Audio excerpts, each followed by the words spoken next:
మాండూ నగరం రాజధానిగా ఆఫ్ఘన్ రాజులు పరిపాలించారు. వారిలో ఒకరైన బాజ్ బహదూర్ను మాల్వా ప్రజలు ప్రత్యేకంగా గుర్తుపెట్టుకుంటారు. ఎందుకంటే ఆయన మిగిలిన పాలకుల కంటే భిన్నమైనవాడు. ఆయన యుద్ధాల గురించి, ఆస్థాన వ్యవహారాల గురించి ఎక్కువగా పట్టించుకునేవాడు కాదు. ఆయనకు జీవితంలో అన్నిటికంటే ఎక్కువ విలువైనది రూపమతి పట్ల ఆయన ప్రేమ, తామిద్దరూ కలిసి వినే సంగీతము మాత్రమే. ఇవాల్టికి కూడా మాల్వాలో జానపద గాథలలోనూ గీతాలలోనూ వాళ్ళ కథ చెబుతూ ఉంటారు. ఒకరోజు బాజ్ బహదూర్ సింహాన్ని వేటాడుతున్నాడు.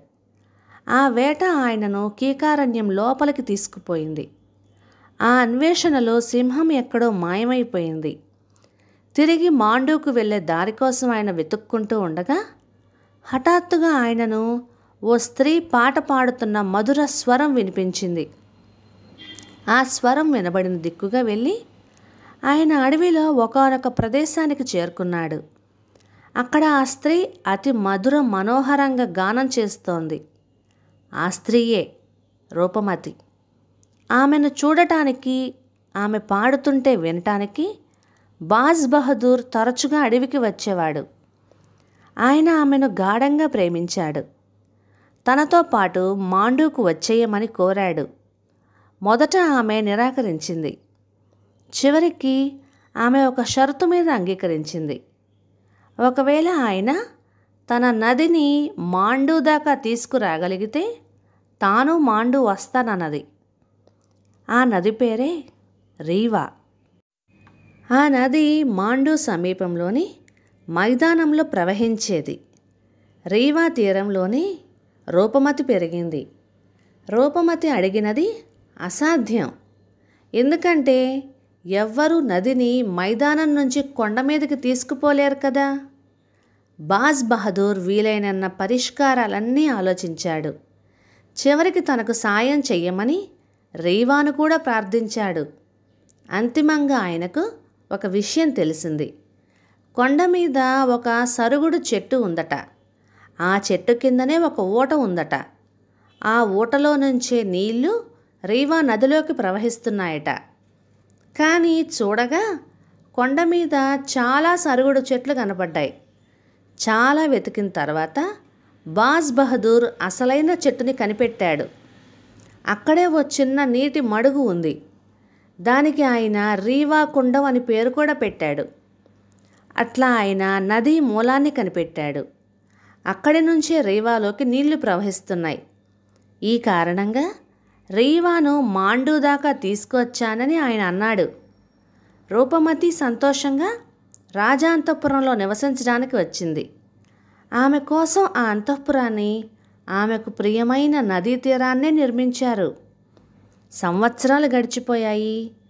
బాజ్ బహదూర్, రూపమతి ఒకరి పట్ల ఒకరికి అపారమైన ప్రేమానురాగాలతో తామే రూపొందించిన సంగీతాన్ని వింటూ ఆ సంగీతంలోనే ఓలలాడసాగారు.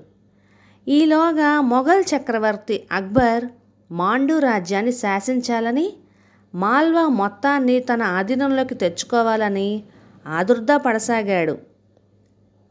అందుకని ఆయన మాండూ మీదకి తన సైన్యాన్ని పంపాడు.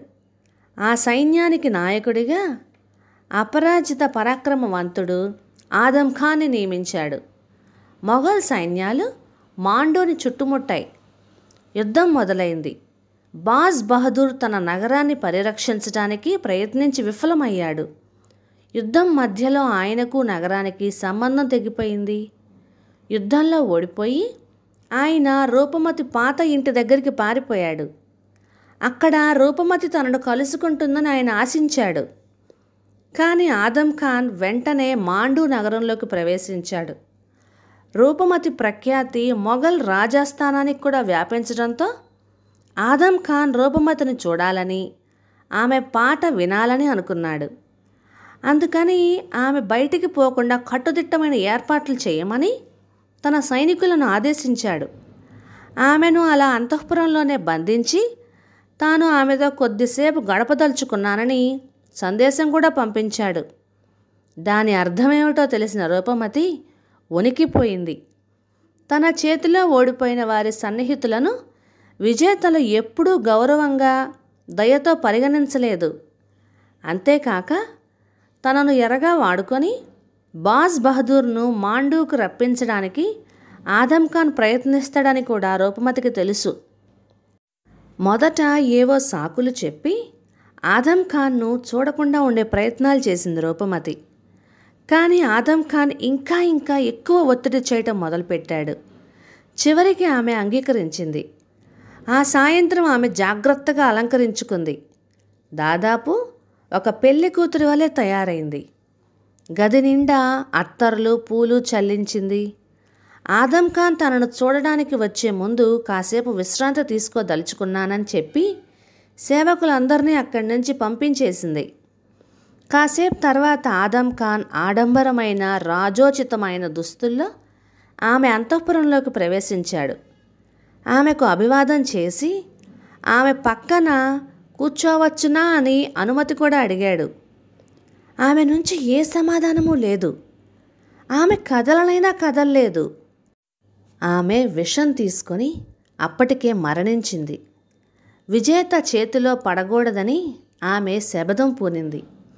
అంతేకాదు, బాజ్ బహదూర్ తనను చూసేందుకు రహస్యంగా మాండూ వచ్చి శత్రువుల చేతిలో చచ్చిపోతాడని కూడా ఆమె భయపడింది. కానీ నిజంగానే తర్వాత కొద్ది కాలానికి బాజ్ బహదూర్ అట్లాగే చనిపోయాడు కూడాను. మాల్వాలో ఇప్పటికీ రూపమతి గురించి పాటలు పాడతారు.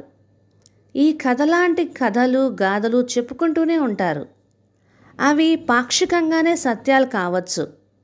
కానీ బాజ్ బహదూర్ గురించి, రూపమతి గురించి జ్ఞాపకాలు, స్మృతులు ఇంకా విస్తృతంగానే ఉన్నాయి.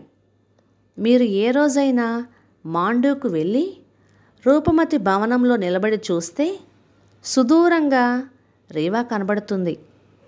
అక్కడే అట్లాగే నిశ్శబ్దంగా చాలాసేపు నిలబడి చూస్తే మీ మనోనేత్రంలో బహుశా మీకు రూపమతి, బాజ్ బహదూర్లు కూడా కనబడతారు.